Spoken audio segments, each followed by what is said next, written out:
the righteous. He said, I was young, now old. But one thing I can testify about. I prophesy that this as from today will be now your testimony. Dat jy en Joey's gaan sê, en ek kan van my leer, because ek kom met so huis uit, waar nie kos was nie, en ek moes maar vas, ek gebruik het as bakstene, en ek vas, en hulle sê, is die kos hier, nou is kos, hulle het dit van my weggehou,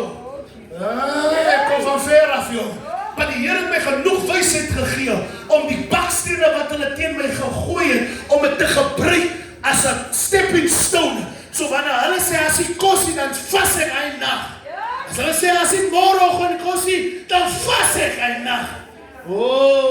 jy hoor nie wat ek sê nie, wat beteken wat hulle my kant gegooi het ek gebruik om my te help,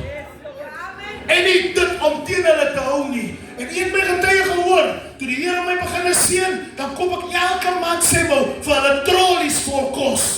because ek kan nie dit wat julle van my af weggehou het, ek nou dit ook van julle af weghou nie, en kyk mooi, en ek wil het release oor jou, dit wat hulle van my af weggehou het, het die Here my nou in oorvloed gegee.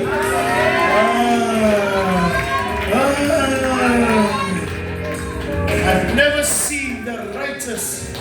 forsaken, nor the seed begging for bread. Dan sê die volgende skrif, and give us this day our daily bread. Ek wil iets wys in die teks en ek is klaar.